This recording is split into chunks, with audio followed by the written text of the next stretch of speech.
Bonjour à tous, bienvenue sur mon vlog. Aujourd'hui, une vidéo improvisée sur un livre incroyable que j'ai lu la semaine dernière et qui s'appelle Le Monde selon Garp de John Irving. Donc, John Irving est un auteur américain qui est très très connu. Ce livre-là, Le Monde selon Garp, c'est, je crois, avoir compris que c'était son best-seller. Il date de 1978. Il y a eu un film qui a été fait à partir de ce livre, qui est sorti en 1982 avec comme dans le rôle principal Robin Williams, hein, et Glenn Close qui joue sa mère, et qui a eu un succès aussi aux États-Unis. Ce film, bon, en France, il a juste été en téléfilm sur Arte, donc il n'a pas eu un grand rayonnement, mais voilà. Donc voilà, maintenant que cette courte présentation a été faite, de toute façon, je peux la faire que courte parce que vous allez comprendre pourquoi très, très vite. Je ne me suis pas renseigné plus que ça sur ce livre, hein. Voilà. Alors, pourquoi ce livre m'a marqué? Alors, pas vraiment au niveau du style, hein. Je précise ça tout de suite. Je mets un peu les points négatifs vite fait au début, puis après on parlera de ce qui est intéressant. Et pour ce qui est du style, de toute façon, ce ne serait pas très pertinent que je m'appesantisse dessus puisque c'est une traduction que j'ai lue, hein. Et bon, lorsqu'on n'est pas convaincu par le style d'une traduction, on ne peut pas trop savoir si c'est à cause de la traduction ou parce qu'on n'aime pas le style de l'auteur. Voilà. Bon, moi, je veux toujours partir du principe que les traductions sont de bonne facture, hein. Mais bon, il y a une possibilité aussi que, il existe, alors je ne sais pas, là, j'en parlerai davantage quand j'aurai lu plus d'auteurs américains, mais du peu que j'en ai lu pour l'instant, parce que ça doit être mon troisième livre écrit par un Américain du XXe siècle, je peux pas généraliser sur 3 livres, mais il est possible qu'il existe un style américain, entre guillemets, qui, pour l'instant, ne me convainc pas. Alors je ne sais pas si ce style existe, mais s'il existe, s'il se confirme dans mes prochaines lectures, c'est un style qui essaye d'éviter à tout prix ce qu'on appelle le pathos, c'est-à-dire l'émotion facile, la grandiloquence dans la tristesse, dans la tragédie, etc. Qui évite le style trop jugé trop poétique, alors que moi j'adore ça, hein. Moi, ce qui m'a fait tomber amoureux de la littérature, c'est Victor Hugo, hein, quand j'étais adolescent, et en grandiloquence, je pense que Victor Hugo, c'est une pointure, hein, y a pas de souci. Et voilà, donc ils essayent d'éviter la prose poétique, et les rares fois où ils font des métaphores et des comparaisons, c'est toujours très, c'est plus pour, provoquer ou pour être original que pour susciter, une émotion poétique, voilà, on va comparer, alors là j'improvise totalement parce que j'ai pas d'exemple précis du livre, mais on va comparer par exemple, un personnage est dans une voiture, il regarde défiler, des bâtiments, et il va comparer ces bâtiments à quelque chose de totalement incongru, je sais pas moi, des thermos pleins de café, enfin, je dis n'importe quoi, hein. Mais juste pour dire voilà, ce personnage, est intéressant parce que, il pense à des choses auxquelles vous n'auriez jamais pensé. Bon. Moi, les clichés ne m'ont jamais dérangé dans les livres, et j'aime bien me sentir proche d'un personnage, et dans ce livre, je ne me suis senti proche d'aucun personnage. Heu, je trouve que tous les protagonistes ils sont intéressants, hein, mais je me suis pas identifié à eux, voilà. Et pour quelqu'un comme moi qui accorde une importance cruciale à l'identification, forcément, ben, ça peut être un peu frustrant, voilà. Je suis un peu frustré de ne pas avoir réussi à m'identifier aux personnages. Par conséquent, je n'ai pas ressenti leurs émotions de plein fouet. Je n'ai pas été émotionnellement investi dans le livre. Bon, donc ça c'est pour le négatif, c'est très personnel, hein, d'accord? C'est une critique qui est extrêmement personnelle. On a tous des exigences et des goûts différents, il y a aucun souci à ce niveau-là. Maintenant, il faut faire sa place pour le positif. Donc le principal point positif de ce livre, c'est qu'il est extrêmement riche. Il ne se réduit pas à telle ou telle étiquette. Il balaye un grand nombre de problématiques. dont certaines sont spécifiquement littéraires, hein. À ce niveau-là, il y a une dimension autoréférentielle dans ce livre. Autoréférentielle, c'est-à-dire qu'une des facettes de ce livre, c'est que c'est de la littérature qui réfléchit sur la littérature, ou enfin qui réfléchit.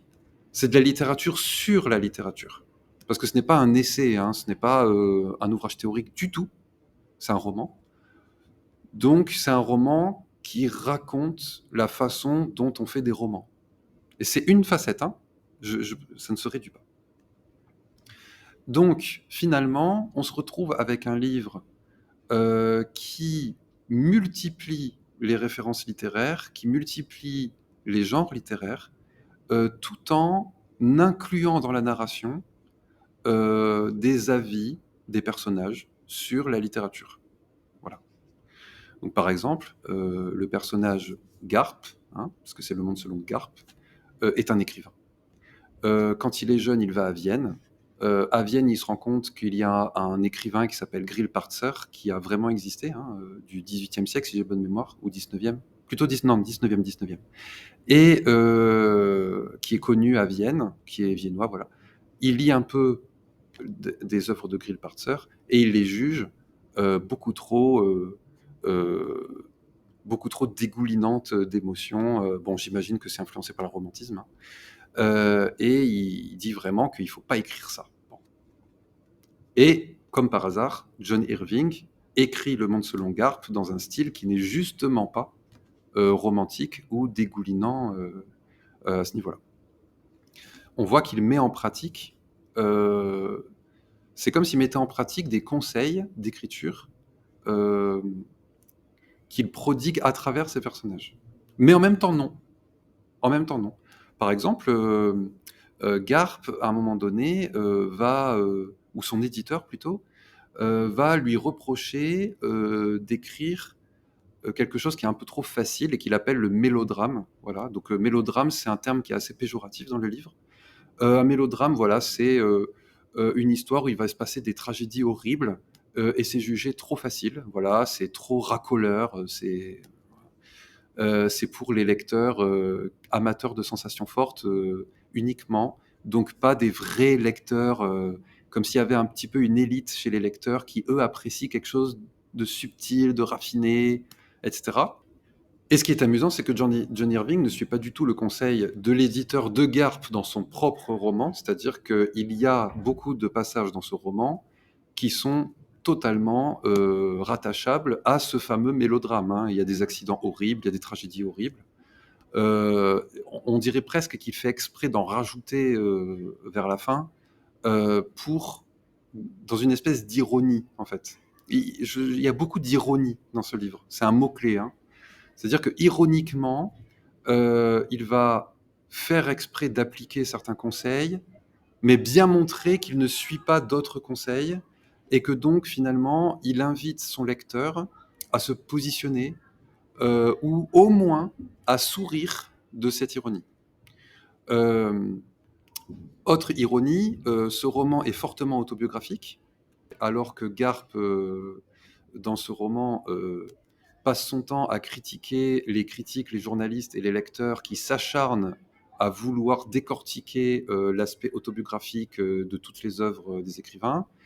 Il déplore aussi le fait que les écrivains qui tombent trop dans l'autobiographique restreignent leur inspiration littéraire, donc tombent dans une impasse finalement, alors que c'est exactement ce qu'il fait lui aussi dans ce livre, et qu'il ne s'en cache pas. Donc, en fait, il y a beaucoup d'ironie, beaucoup d'autodérision, beaucoup d'autocritique.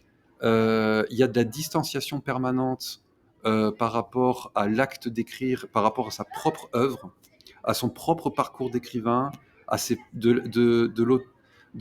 l'ironie par rapport à ses propres lecteurs, par rapport à son propre succès et aux raisons de ce succès. Il y a beaucoup de féminisme aussi dans ce livre, mais encore une fois, Garp va reprocher au lecteur de ses propres œuvres, parce que les œuvres de Garp dans ce livre ne sont pas les œuvres de John Irving, hein, mais il reproche au lecteur de réduire son œuvre à l'aspect féministe. Donc, à travers Garp, John Irving demande lui aussi à ses lecteurs de ne pas réduire son livre à sa dimension féministe. Enfin bref, on a une œuvre qui est très riche, très complexe. Je pourrais en parler pendant 1 heure. Il y a plein d'aspects hyper importants dont je n'ai pas parlé, mais je m'arrête quand même là pour vous dire, vous ne finirez pas de méditer, de sourire,